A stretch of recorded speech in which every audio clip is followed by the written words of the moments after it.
Perkenalkan, nama saya Syahruddin. Saya dari jurusan Ekonomi Syariah, Fakultas Ekonomi dan Bisnis Islam atau FEBI di UIN Sultan Hasanuddin.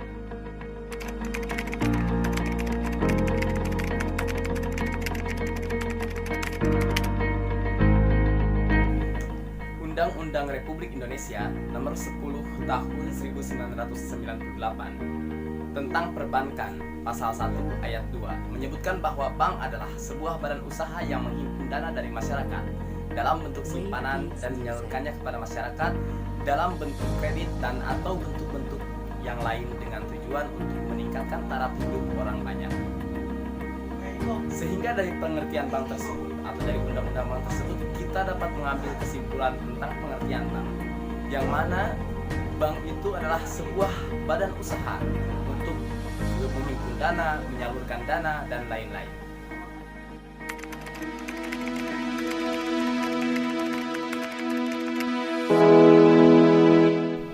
Peran Bank Indonesia terhadap pemerintah negara Republik Indonesia. Dalam hal hubungan keuangan dengan pemerintah, Bank Indonesia mampu menerbitkan dan menempatkan surat-surat hutang negara guna membiayai anggaran pendapatan dan belanja negara atau APBN tanpa diperbolehkan membeli sendiri surat-surat hutang negara tersebut. Bank Indonesia juga bertindak sebagai kasir pemerintah yang menata usahakan rekening pemerintah di Bank Indonesia dan atas permintaan pemerintah dapat menerima pinjaman luar negeri untuk dan atas nama pemerintah Indonesia. Namun demikian, agar pelaksanaan tugas Bank Indonesia benar-benar terfokus pada efektivitas pengendalian moneter tidak terganggu, pemberian kredit kepada pemerintah guna mengatasi defisit spending yang selama ini dilakukan oleh Bank Indonesia berdasarkan undang-undang yang lama kini tidak dapat lagi dilakukan oleh Bank Indonesia.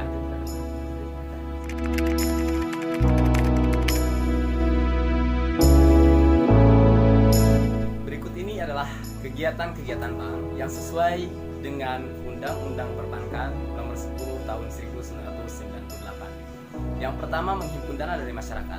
Kegiatan untuk menghimpun dana dari masyarakat ini dilakukan bank dengan membuka berbagai produk tabungan. Tidak hanya tabungan biasa, bank juga menghadirkan pilihan produk berupa deposito yang dianggap dapat mengakomodasi kegiatan masyarakat yang ingin menyimpan uangnya sekaligus menginvestasikannya. Produk yang satu ini menawarkan bunga lebih tinggi namun dengan setoran yang lebih tinggi pula dibandingkan produk tabungan yang lain. Yang kedua, menyalurkan dana kepada masyarakat. Penyaluran dana oleh bank dilakukan dengan penyediaan berbagai fasilitas kredit. Dengan memanfaatkan fasilitas tersebut, masyarakat diharapkan dapat mensejahterakan kehidupannya dan menghasilkan usaha untuk mendukung pembangunan nasional. Dan yang ketiga adalah menyediakan layanan jasa bank. Dengan layanan jasa tersebut, masyarakat dimudahkan untuk melakukan berbagai transaksi pembayaran maupun pembelian. Contohnya saja, kini bank menyediakan layanan pembayaran listrik, telepon, sampai pembelian tiket transportasi dengan layanan tersebut menjadi lebih jelas dan aman. Sementara dari kegiatan umum bank, yang pertama kegiatan operasional bank umum. Di antaranya 1. Menghimpun dana. Kemudian yang kedua, pemberian kredit. 3. Pemindahan dana. 4. Penyimpanan barang dan surat berharga. 5. Penempatan dana. Sementara kegiatan operasional Bank Perkreditan Rakyat atau BPR. Yang pertama, menghimpun dana. Kemudian yang kedua, pemberian kredit. 3. Penyediaan dana. 4. Penempatan dana.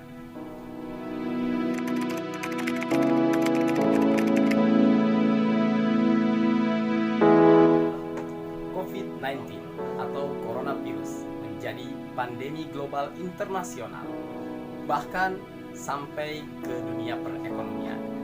Dalam penyebaran virus corona atau COVID-19 kian menekan aktivitas ekonomi dalam negeri, perbankan, atau dalam yang lainnya. Itu akan berimbas pada kredit perbankan baik ke penyaluran maupun kualitas asetnya termasuk ke segmen korporasi. Kendati begitu, perbankan belum mau buka-bukaan sudah seberapa besar permintaan restrukturisasi yang datang dari debitur korporasi sebagai dampak dari virus corona.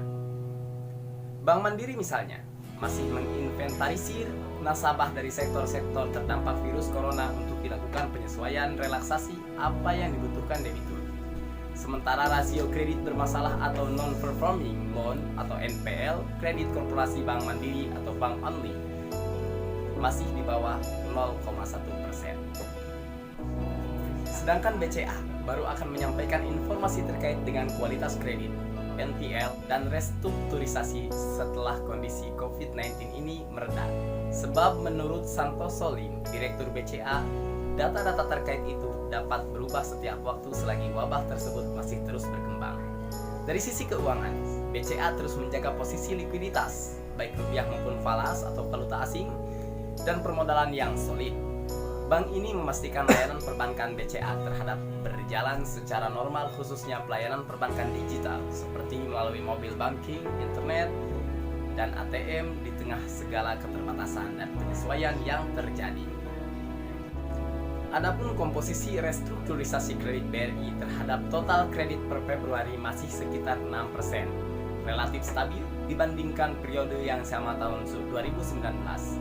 Namun, mayoritas kredit bank ini masih ditopang oleh segmen UMKM, bukan segmen korporasi.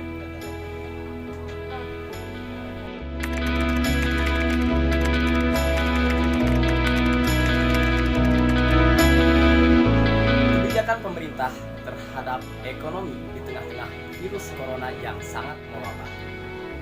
Negara-negara G20 berkomitmen untuk mencegah terjadinya resesi ekonomi akibat virus corona atau COVID-19. Salah satu yang menjadi ancaman adalah modal yang keluar alias capital flight yang dialami sejumlah negara. Dari kebijakan moneter, termasuk kebijakan suku bunga dan relaksasi, termasuk support likuiditas. Dari sisi nilai tukar, karena sekarang ini terjadi, IMF mengatakan banyak negara menghadapi masalah capital flight. Untuk itu, Kementerian Keuangan menyampaikan banyak negara emergency dan low income country akan dihadapkan pada likuiditas foreign exchange. Dan sekarang sedang dilakukan upaya untuk meningkatkan kemampuan mendukung apa yang disebut direct swap line dari IMF kepada semua negara di dunia yang mengalami capital flight. Di bidang perbankan, banyak dilakukan relaksasi. Di bidang fiskal, banyak semua negara melakukan instrumen dan intervensi fiskal. Pertama, semuanya adalah berfokus pada masalah kesehatan. Wave Beats Music. Lalu, bagaimana seharusnya manajemen perbankan mengatasi masalah tersebut? Sementara itu, manajemen bank harus memberikan keringanan kepada debitur terdampak virus corona dalam bentuk penundaan pembayaran cicilan. Namun demikian, bentuk keringanan itu disesuaikan dengan kondisi dan jenis usaha debitur. Hal ini bertujuan untuk memudahkan debitur dalam membayar kewajibannya. Selain itu, keringanan diberikan dalam bentuk perpanjangan jangka waktu kredit atau penundaan pembayaran angsuran pokok pinjaman. Keringanan juga ditawarkan kepada pelaku UMKM dengan nilai plafon pembiayaan sampai dengan 10 miliar dalam bentuk penundaan pembayaran cicilan dan pembayaran bunga sesuai syarat yang berlaku. Terima kasih. Saya Syahrudin. Mohon undur diri. Assalamualaikum.